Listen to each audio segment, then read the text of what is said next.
Welcome to your basic training on how to operate a checkout at a New World or Pack and Save. Here's how you sign on. We've got the sign in button up the top here. You've got the option of scanning the barcode that's provided to you, or you can punch in your operator number, press enter, and a password. Press enter, and we can begin. So just start by scanning the item.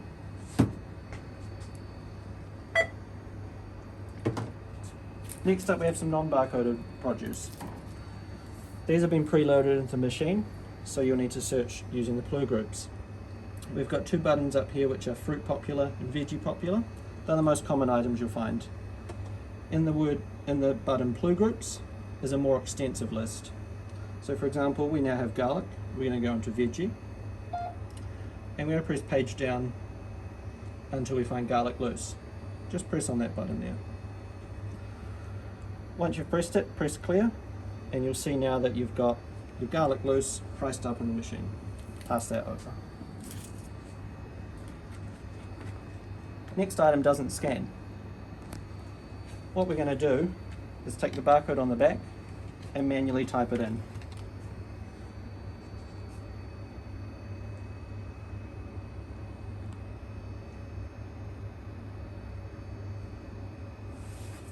Press enter, and you'll see that the toothbrush is now scanned through. Pack of cigarettes is next.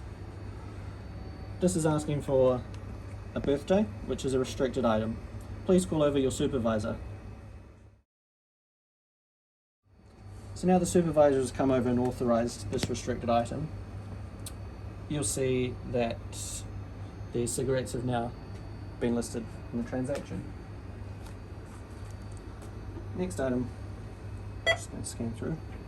Customers decided they don't want this item, so what we're going to do is void it off the transaction. Press the voids and click on void last item. What you'll see is this has taken the Pam salsa off the transaction.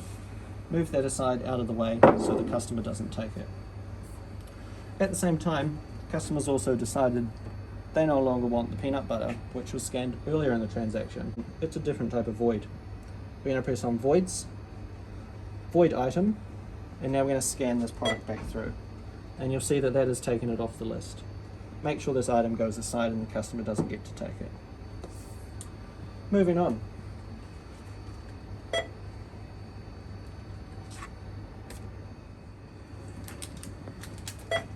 Oh no, this item doesn't scan. You'll find this message pops up. Put this item aside and call your supervisor over. Once your supervisor has come over and finished helping you with your non-scanning item, just keep continuing.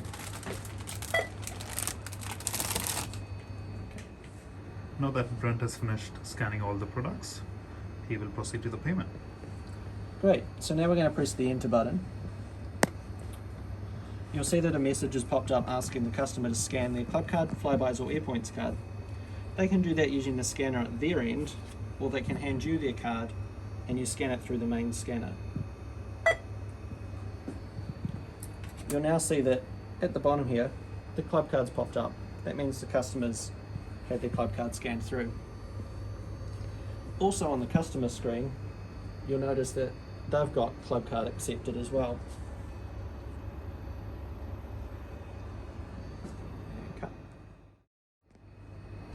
So now the customer scanned their club card, you can see that there's a discount on Pam's toothbrush, and that's highlighted here.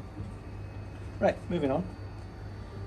Pressing enter, we now have the different options for payment, and we're going to use FPOS here today. We press on FPOS.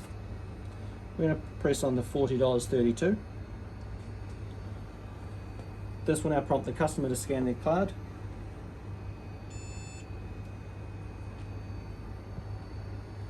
Accepted.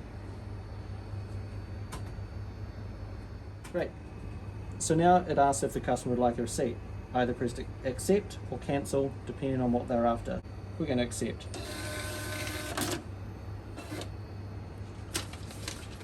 Hand over the customer their receipt and their fuel voucher and wish them a happy day.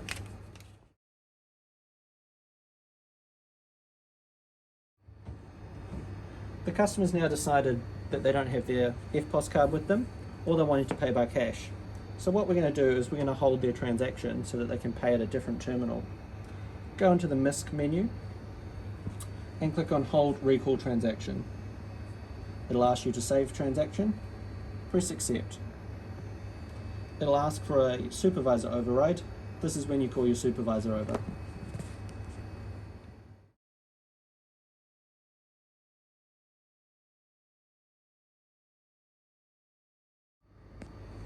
So now we're going to process the payment. We're going to press Enter. Today we're going to use EFTPOS, and the customer's wanting to use two different EFTPOS cards. So for the first one, we're going to click on Enter Amount, and on the first card we want $20. Push in the 20, press Accept. It'll ask the customer to scan their card and pay. That one's accepted. Now we have a balance of $20.32 left. We're going to push on EFTPOS, and we're going to push on the dollar amount and scan the other card. That one's also accepted. Transaction's now finished, and it will ask if the customer would like a receipt.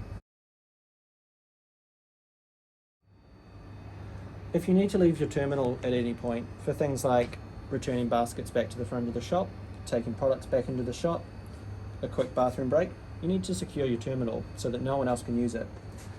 We're going to go into MISC menu, and we're going to click on Secure Terminal. Click on Accept, and you'll see now it's locked. When you return to your machine, just press on Unsecure Terminal, and you'll be given the option to put your password back in. Now back to normal screen. You can start scanning the next customer's items.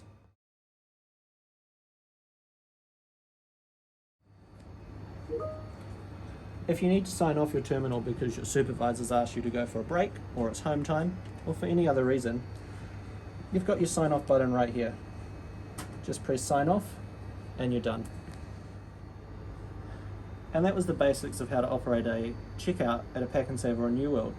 For all other questions, just ask your in-store supervisor.